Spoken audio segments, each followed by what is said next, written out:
Hi there. Is this working? Okay. This is a little bit awkward, but anyway. So yes, I was asked here today to talk about the really complicated relationship between content and money. It's not a very exciting visual topic to think about, lots of euro signs and dollar signs. So I've brought along Johnny Cash to help me out and make it a little bit more interesting, so we can talk about economics and have a little fun at the same time. So our friend Johnny has this to say about himself. I'm two people. Johnny's the nice one. Cash causes all the problems. And when we talk about content work, it's kind of a similar scenario. We know content is valuable, we know it's useful, but it's really hard to figure out how money should be spent or attributed to the content itself. So we often have a lot of trouble getting content projects funded, getting money to pay for them, and figuring out how does content equal ROI for our businesses. And it's a really important thing for us to know, because obviously, as content professionals, we need to eat. People need to hire us, we need to get paid, and our businesses need to know, our organizations need to know how much money they should budget for content and what's a reasonable amount to spend for it. So businesses, when you say, I want to do this great content project, and here it is, businesses are often saying, well, what's the ROI on it? What will the content do for the organization? How can you prove that it'll be done well? And they're looking for exactly how much will it cost before you even start. And as we all know, content's a very complicated process. And how can you know from the beginning to the end how much that will cost? But they're looking for hard numbers right now. It's not that they're trying to be jerks about it. It's not that they're trying to be mean. It's just the way business has always been done. If I want to sell you something, people want to know how much value it has. It's kind of scary for us as content people, because it seems like an impossible task. How will we add value? How will we say what content is worth? But it is possible, and it can be done. It's not done in the traditional way that you might think of calculating ROI, but we can get around it, and we can make some really good estimates about how much content is worth for our organizations. And that's what we'll really figure out today. We're going to actually do math. When I give this talk to big rooms full of content strategists, I say math, and they all kind of recoil in horror. We didn't, as a content person, I never expected to be doing economics and math, but it's a critical part of the job we do. So today we're going to talk about how you can sell and scope a project within your organization. How do you ask for money for it in an appropriate way, in a way that will help you get it funded? We'll talk about estimating the value of content and how you figure out ROI for pieces of content. And we'll take a really little, tiny peek at measurement. Measurement's a very, very big topic, but we'll take a little bit on how what different ways you can measure content online and actually offline as well. But first, some anger management. When you start to talk about how are we going to get a content project funded, you see all the road stops in your way. You see things like, well, they're funding technology projects, maybe they're funding a design initiative, but they won't fund my content. They just don't seem to think it's important. Or they think it's easy, it's something everybody can already do. It's something that can wait to the last minute. And that sort of, oh, well, what about my project? That is a very common content problem. And our friend Johnny Cash had a kind of similar problem, because when he was being first introduced in the States, no radio stations would play him, because he wasn't a country singer, he wasn't a gospel singer, he wasn't a rock and roll singer. And he got kind of upset. He was selling a lot of records. He was selling actually millions of records, but he wasn't appearing on any charts and on any radio stations. So it was all kind of word of mouth. So what he did, and now remember, he's already somewhat of a star, he took out a full-page ad in Rolling Stone magazine, which is one of the biggest magazines in the US for music, and he did something that looks like this. This is not Johnny Cash. This is my friend John, who's actually reenacting the picture, because here's another little lesson in content ROI. For me to use the real picture of Johnny Cash, it's over $1,000 a shot.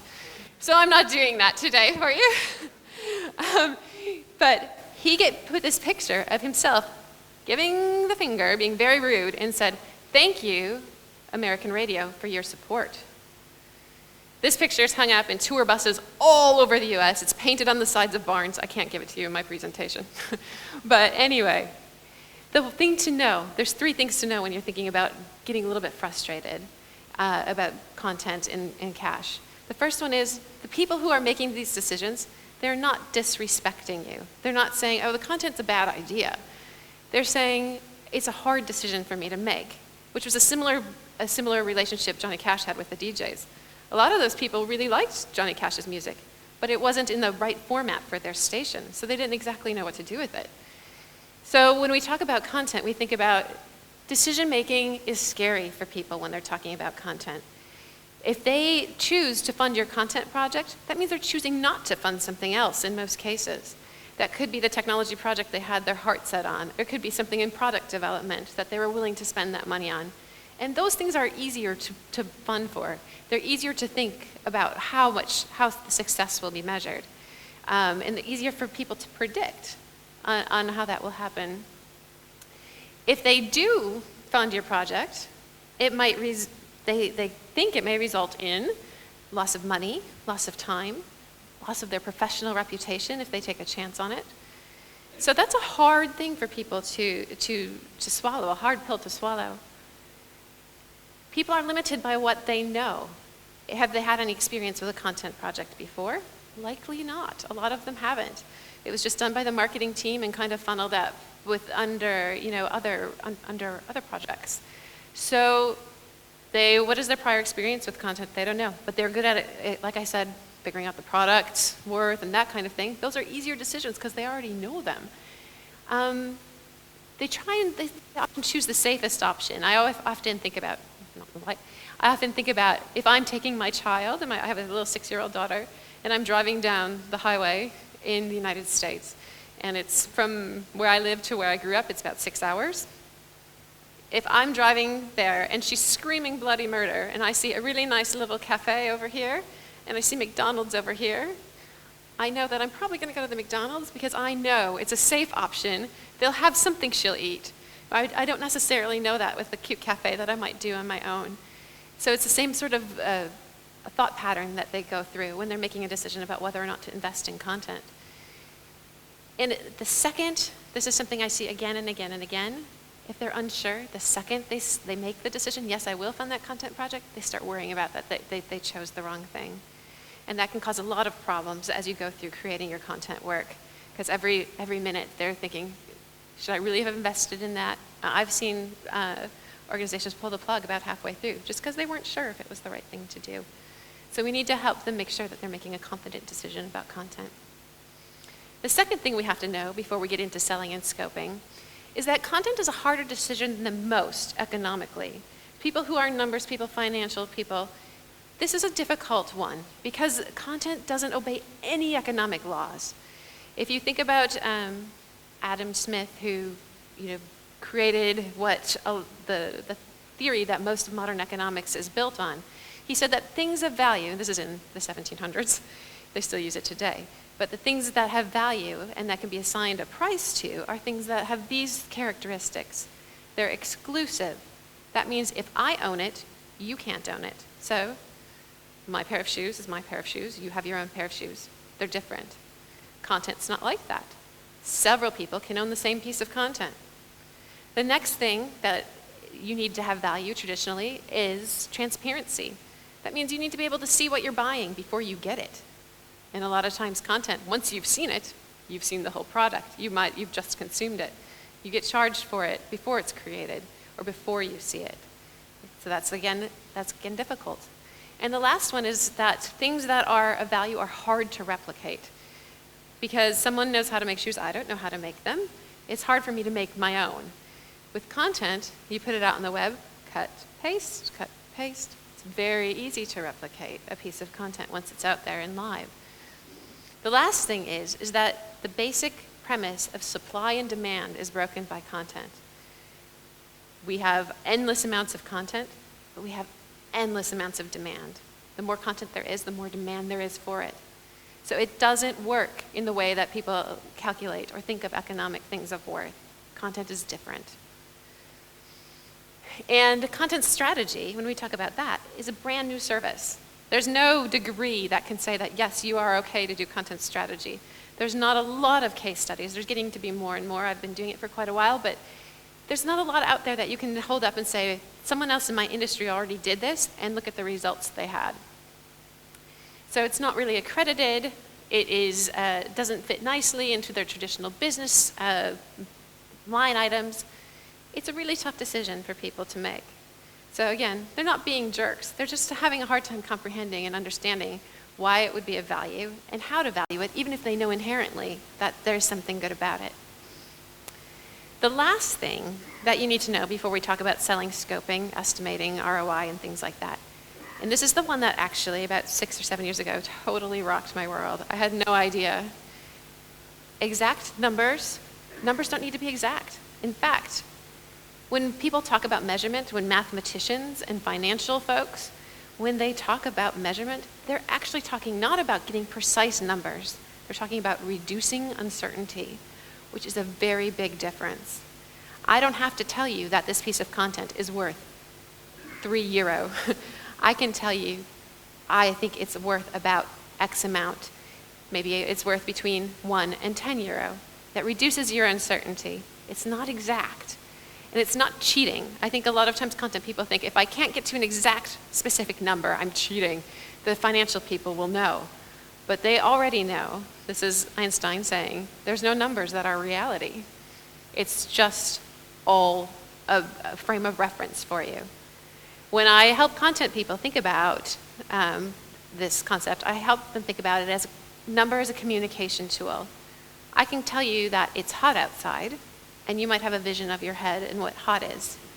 I can tell you it's 30 degrees Celsius, and you have a very specific understanding of how hot it is. It's the same thing we do with estimating content.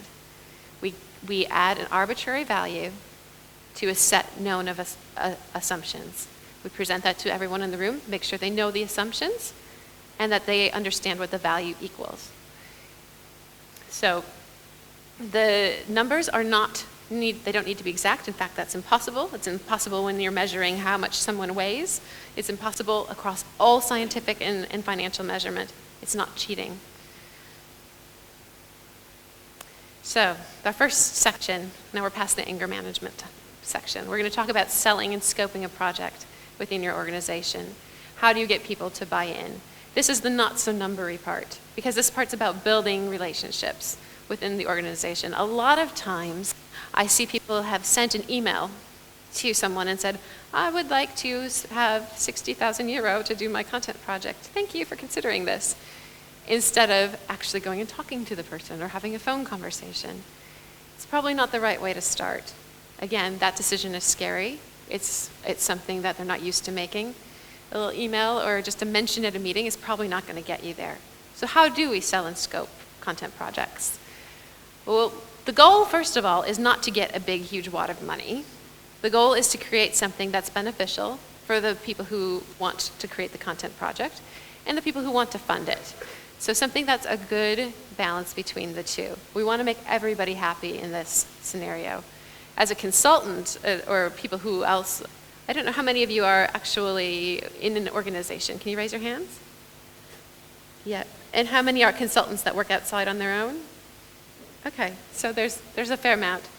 As a consultant, it's often easy to say things like, oh, they think I'm too expensive, or they don't want to pay me my rate. But again, it's not really about that. It's about making a deal that works for them and for you. And if you remember that's your goal, things get a little bit easier. Addition, you don't necessarily feel like you're selling something, which can feel kind of icky. We're all trying to find something that works for everybody. So a few things to remember when you're selling and scoping content projects. The first is to do your homework, whether you're in the organization or whether you're a consultant. You need to know a lot about the organization and what they value to make sure that your project fits into that value system. So we need to know what decision's actually being made here. Is it to fund content versus another project? Is it how do we spend our budget for the year? Is it content or save the money for another time. We need to know exactly what decision is being made. We need to know what impacts that decision. Who in the organization has power over whether that decision gets made? Are there other things happening, like competitive content work that's being done that's going to make them want to do this more? Are there things going on, such as product sales going down, that make it more urgent? What is impacting the decision around whether or not content is going to be invested in? The next one is, what experience do stakeholders have with content? Have they had any project experience with content work before?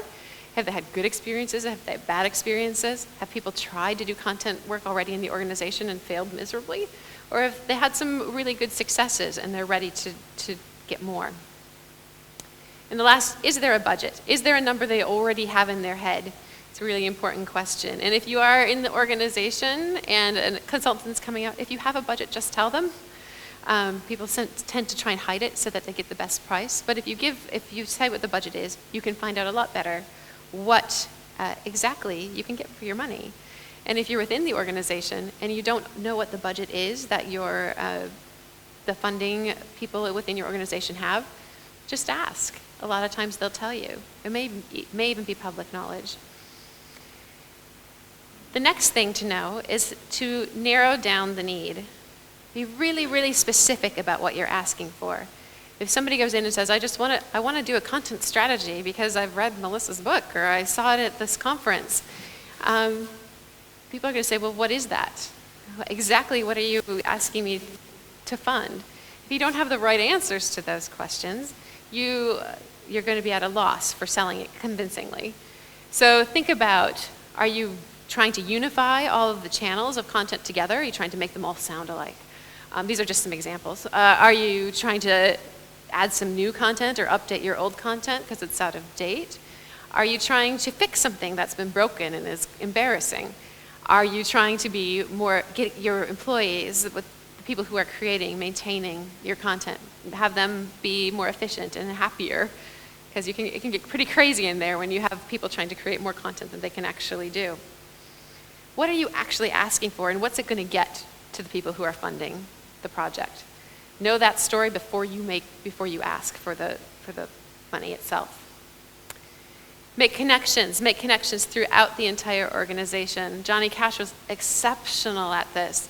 Although he made friends with all the radio DJs and the record labels, but what he really did well, at least in the United States, and I know he did it in some countries in Europe as well, is every single state had its own fan club with its own president.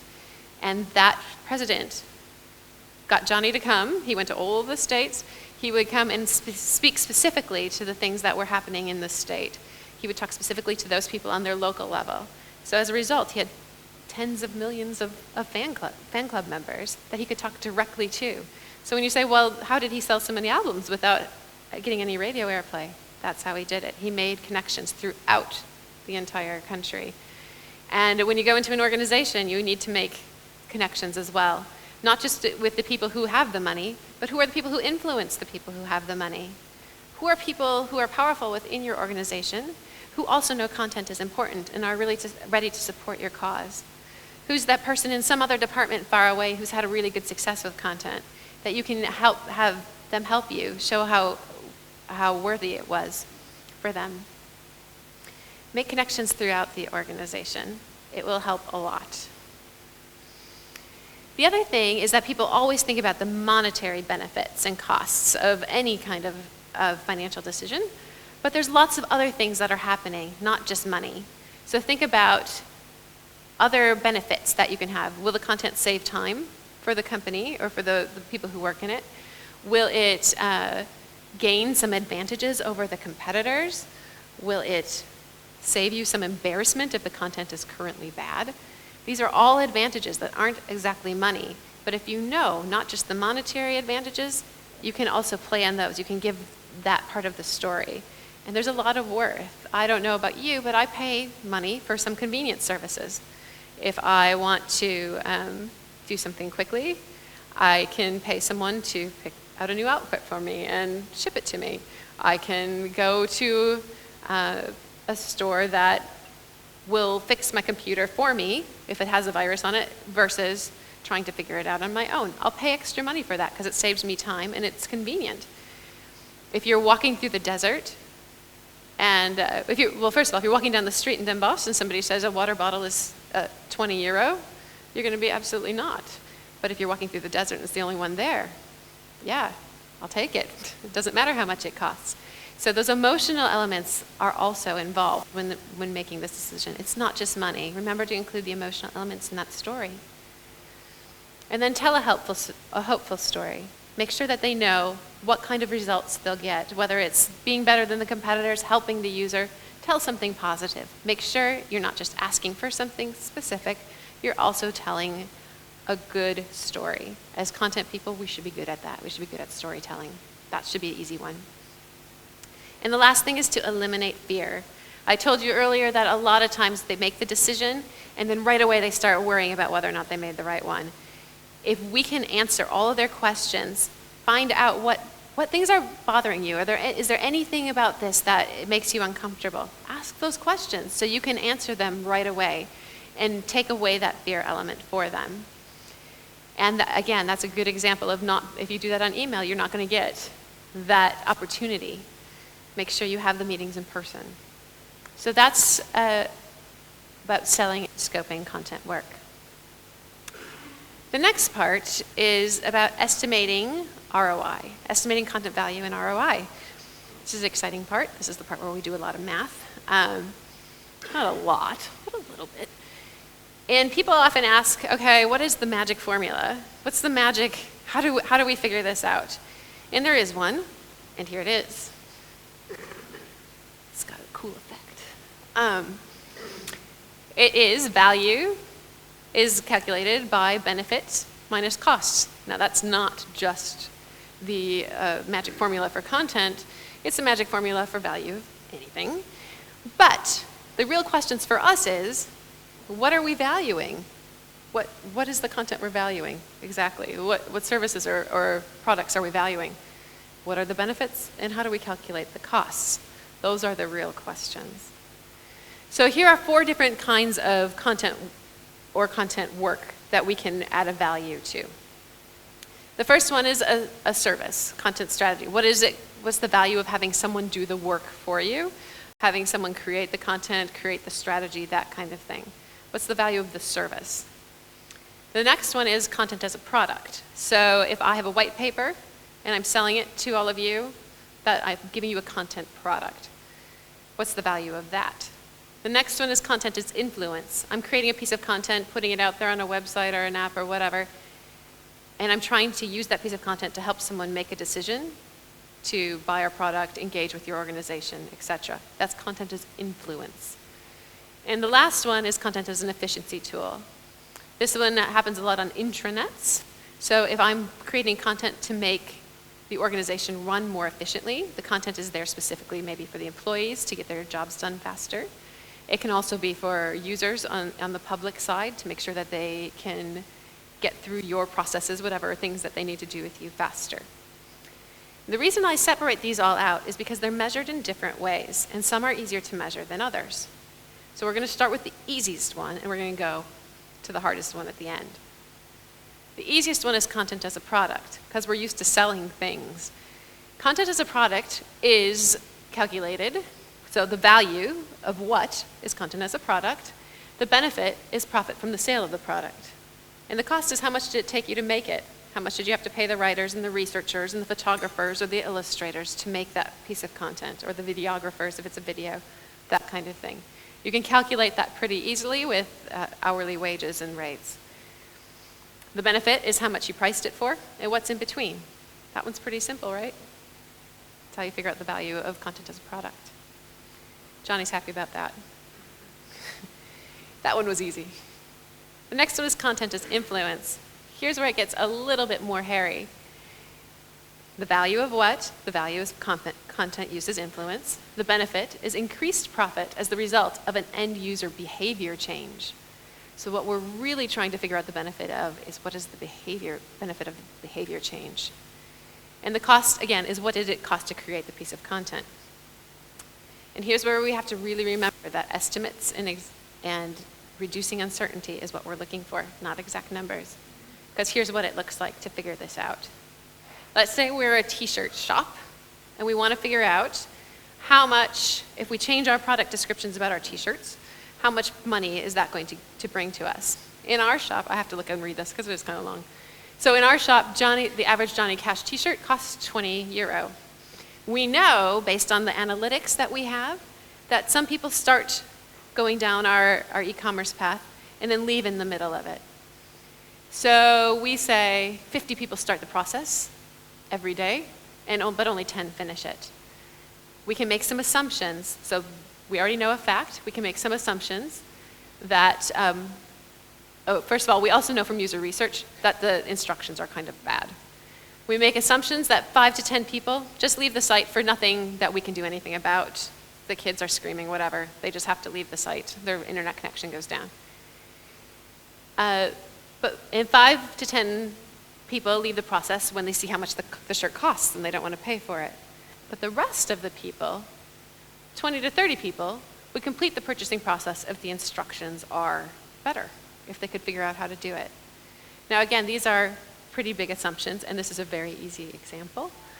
But if we say, if we could fix the instructional content, we could make €144,000 to €216,000 per year more. So what I'm doing is €20 times 20 to 30 people times 30 days times 12. So I've made a bunch of assumptions based on a few facts that I know, and it equals out a pretty big payoff for the piece of content. How much did it cost to fix it? Approximately $5,000. It's a pretty good investment. Now, as I said, this is a pretty overly simplistic example because I'm not using, real numbers and for a real product. But you can talk to your CFO or the person who does the budgets and find out what the real numbers that they are playing with are. You can find any of the analytics or research that you have and base your assumptions on that. It's not as hard as you think. I often do an exercise with people in classes where I ask them how many piano tuners are in the city of Chicago. Or, in this case, maybe we could do Amsterdam.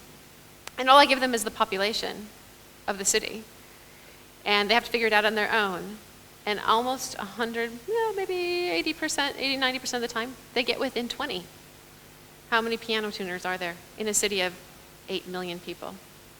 Just by making assumptions. How many pianos are in, how many people do they know that have a piano? How many times a year does it have to be tuned? Are there churches and schools that have pianos? They figure out all that in their head, make assumptions, figure out the math, and they get really, really close. When you do this kind of estimating with content, you also get really close. When you show the befores and afters, it works. So, the next one is content as an efficiency tool. The benefit is the cost savings as the result of the employee behavior change. So we're trying to save time and energy on the internet, as I said before. And again, the cost is the cost to create and maintain the tool. You might have to use some similar assumption methods to figure out what's the value of the employee behavior change as well. But it works pretty much the same as the last one. It's a lot of math. Let's take a break and dance with June Carter Cash. The last one is content strategy as a service. This is the hardest one because we have to say what is the benefit of the combination of content as products, content as influence, all the tools and subsurfaces that we're doing at once. So all of the different channels that go under the content strategy. What's the value of all those things put together? So you have to go through that assumption pattern again and again. And again, the cost is the cost to just create and implement the strategy. Cost to create it is probably easy to figure out by hours. Implementing it might take a bit more estimating and figuring it out. But what about estimating before the project starts? A lot of these things are saying that we already know something about the content. Some content's already out there. What about before we even start with a piece of content? How do we estimate that? Particularly when we're trying to sell and trying to give the people who are funding our project a ballpark. We say ballpark, you don't have ballparks here. But a big range about what the price might be. How do you figure that out? Well, there's a secret formula for that as well. more special effects. This one's a lot harder to get at first glance, so I'm going to show you an example. It's called estimating probable returns. And this is how, in every financial institution everywhere, they figure out ballpark ranges for things that are unknown. They figure out, let's on our little t-shirt example, the maximum gain that we could possibly get from our estimations was 216,000 euro. The maximum loss they could make was 5,000 euro, or that they could lose is 5,000 euro. Then you figure out, okay, how confident are we that this project is going to succeed? And in this case, we can say, well, maybe we have a 70% chance of this succeeding. So to figure out the risk, if they approve it and it doesn't work, we say 5,000, because it's the most they can lose, times 30%, because that's the amount it might fail, equals 1,500 euro. It's not that much. So the risk of them approving it is about 1,500 euro. They're not wasting very much money. The risk if it's rejected is huge, though, because if we could make 216,000 euro and we have a 70% chance of it working, that what they will lose if they don't approve the project is about 151,000 euro. The good thing about content versus technology or some other projects is that content's always pretty cheap. Creating content comparatively, not cheap in general, but comparatively to a huge technology infrastructure change, content is usually going to give you a pretty big differential between those two numbers, which makes it an easier decision for people to make. And again, we've reduced the uncertainty. Even if we think half of these assumptions are wrong or overestimated, we still can tell that it's going to be a much bigger benefit than it would be a possible loss. Okay, so I told you we'd talk a wee bit about the different kinds of measurement you can do for content. So Johnny Cash, I think, had maybe one #1 record in the United States. Not very much. But that's probably the most traditional way people think about the successful musician, is how many #1s did they have. But yet he still he sold 50 million albums. He had awards from many different kinds of organizations. There's lots of different ways to measure the value he has brought to the music community, not to mention all of the musicians around the world who consider him an influence. So the one thing we have to remember when we're measuring content is that we need to use a variety of formats to measure it. I see a lot of organizations just focusing on their analytics because it's easy and it shows numbers and it makes you feel safe because there's numbers in there. But analytics alone are only going to tell you part of the story.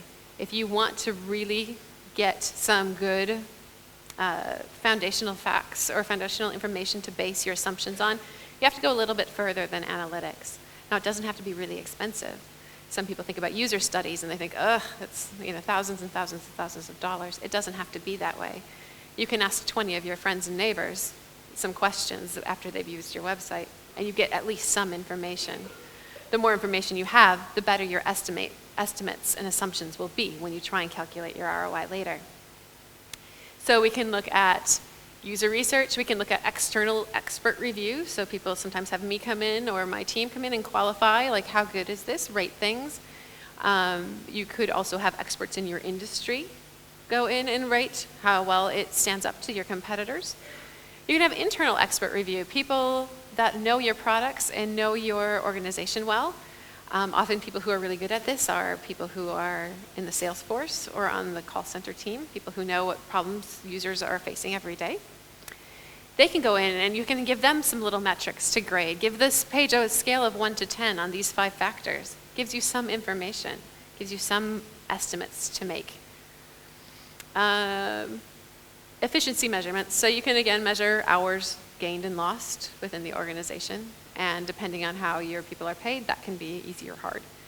But find out all different kinds of evaluation methods. These are, again, only a few examples. There's lots and lots of them. The more different ones you have, the more well-rounded story you're going to get, and the better your assumptions and your estimates can be.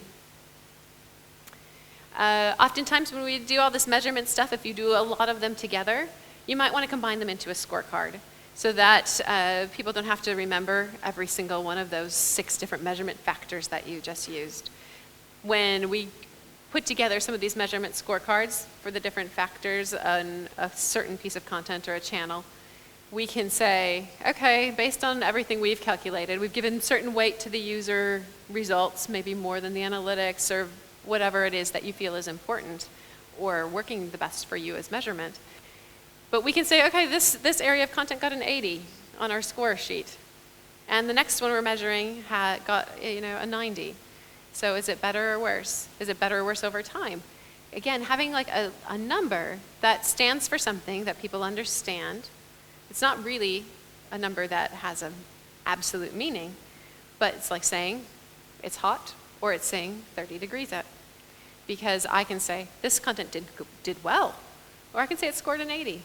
It can be a shorthand. You don't have to use these, but sometimes it can be helpful depending on your organization. The last things to remember about measurement are that measure a lot, but calculate the results on the long term. So people often expect content to work overnight, and it does in some cases. If you're calculating the t-shirt model, it might instantly change. You might instantly know that, yeah, a lot more money is coming in that we were just talking about. But if you're creating more long-tail content, that's really there to build relationships. You can't measure that in a week. It's going to take a while.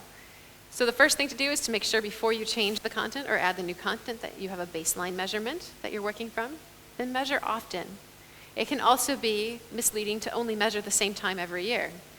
If there's holidays that influence your content or seasonality or a big conference that you have, things like that could really affect how often content is used and how well it's valued. So make sure you measure often. And the last thing is use different timelines for different pieces of content.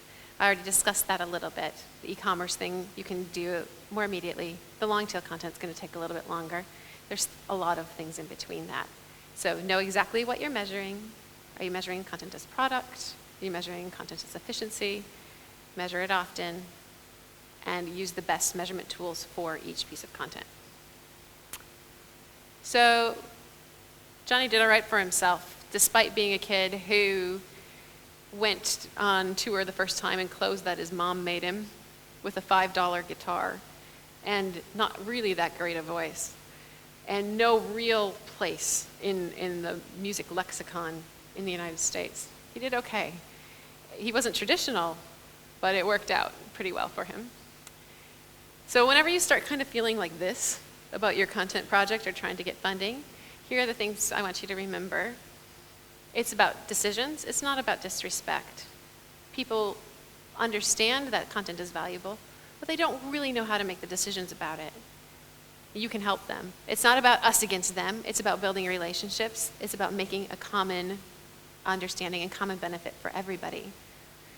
It's about reaching understanding and reducing uncertainty. It's not about getting exacts. It's about estimates, not exacts. It's not traditional, but it's achievable.